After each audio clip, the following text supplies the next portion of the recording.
자, 오늘은 신미일주에 대해서 한번 제대로 파헤쳐 보겠습니다. 이 신미일주를 표현하는 정말 아름답고 강력한 한 문장이 있죠. 바로 메마른 땅 위에 홀로 놓인 보석. 이 이미지 하나에 신미일주의 모든 강점과 또 그들의 고뇌가 전부 담겨 있다고 해도 과언이 아니에요. 이 문장이 바로 신미일주를 한마디로 빼뚫는 말입니다. 겉보기엔 세상 부드럽고 다 받아줄 것 같은데 그 속에는 아무도 꺾을 수 없는 강철 같은 심지가 있다는 거죠. 바로 이 엄청난 이중성이 어떻게 신미일주의 가장 위대한 강점이 되는지 지금부터 그 비밀을 하나씩 풀어가 보겠습니다. 이야기를 시작하려면 먼저 이 신미일주가 어떻게 만들어졌는지 그 재료부터 봐야겠죠.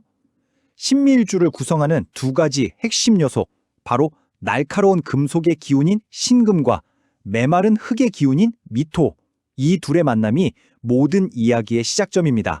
신금은요, 그냥 쇠가 아니에요.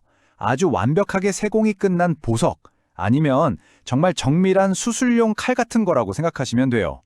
이미 그 자체로 완성품이기 때문에 엄청난 가치와 자부심을 가지고 있죠. 그래서 누가 와서 너는 이래야 해, 저래야 해 하고 간섭하는 걸 정말 싫어합니다.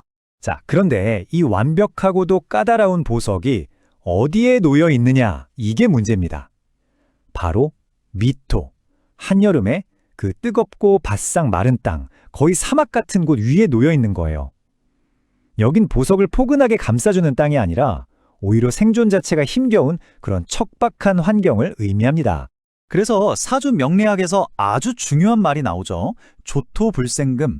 마른 흙은 금을 생하게 하기는커녕 오히려 먼지를 묻히고 빛을 바래게 한다는 뜻이에요. 그러니까 신미일주는 태어날 때부터 나를 도와주는 환경이 아니라 내가 이겨내고 극복해야 할 환경에 놓인 셈이죠. 이게 기본 세팅값인 거예요. 아니, 그러면 주변에서 도와주기는커녕 스트레스만 주는데 이 보석이 대체 어떻게 스스로 빛을 낼 수가 있을까요? 포기해야 하는 거 아닐까요? 그런데 정말 놀랍게도 그 해답은 바로 그 척박한 땅 속에 고스란히 숨겨져 있었습니다. 자, 이제부터가 진짜 재밌어집니다. 겉보기엔 아무것도 없어 보이는 이 메마른 땅, 미토 속을 한번 현미경으로 들여다보죠. 여기에는요, 신미일주를 스스로 돌아가게 만드는 아주 강력한 비밀 엔진이 숨어 있어요. 이 미토 땅 속에는요, 세 가지 다른 에너지가 숨어 있습니다. 편관, 편재, 편인이라는 건데요. 쉽게 말해서 편관은 명예를 위해서라면 나를 극한까지 채찍질하겠다는 야망이고요. 편재는 뜬구름 잡는 소리 말고 그래서 결과가 뭔데 하고 따지는 아주 날카로운 현실 감각이에요. 마지막으로 편인은 이 분야의 끝판왕이 되겠다는 전문가적인 지적 탐구심이죠.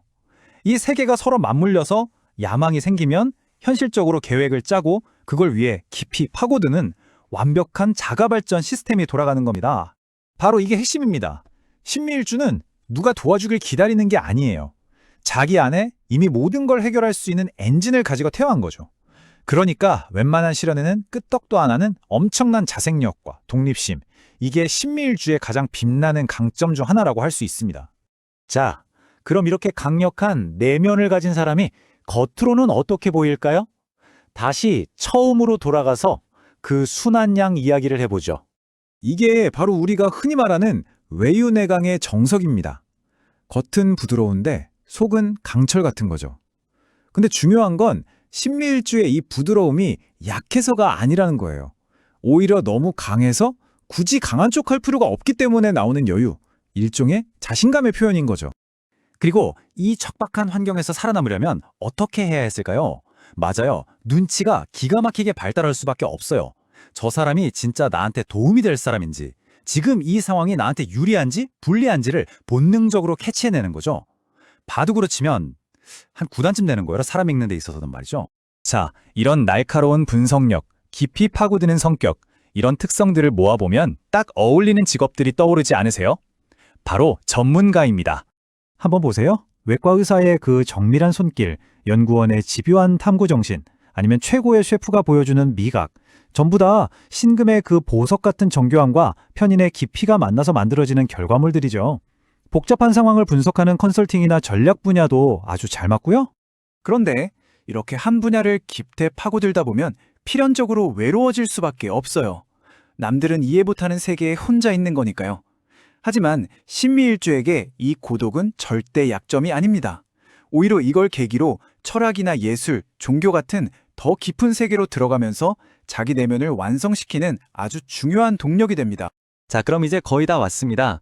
이렇게 스스로 빛나는 보석인 신미일주가 그 잠재력을 120% 발휘하려면, 그 빛을 가장 찬란하게 만들려면 딱 한 가지가 더 필요합니다. 과연 그게 뭘까요? 정답은 바로 물입니다. 수. 메마른 땅 위의 보석에게 물은 정말 생명수나 다름없죠. 물론 여기서 말하는 물은 진짜 마시는 물이 아니고요. 비유적인 의미입니다. 첫째, 보석에 묻은 먼지, 그러니까 그 척박한 환경이 주는 스트레스를 씻어내는 역할을 하고요. 둘째, 감정을 좀 유연하게 흐르게 하고 새로운 지식이나 생각을 스펀지처럼 받아들이는 태도를 말해요. 이런 물의 기운이 더해졌을 때 비로소 신미일주라는 보석은 그 어떤 방해도 받지 않고 자기 본연의 그 눈부신 빛을 온 세상에 뿜어낼 수 있게 되는 겁니다. 마지막으로 이 질문을 한번 던져보고 싶어요. 어쩌면 가장 혹독한 환경이 가장 찬란한 존재를 만드는 건 아닐까요? 신미일주의 삶이 바로 그 증거가 아닐까 싶습니다. 그들의 강점은 편안함 속에서 온 게 아니라 바로 그 메마른 땀을 딛고 스스로 일어서는 과정에서 만들어진 거니까요.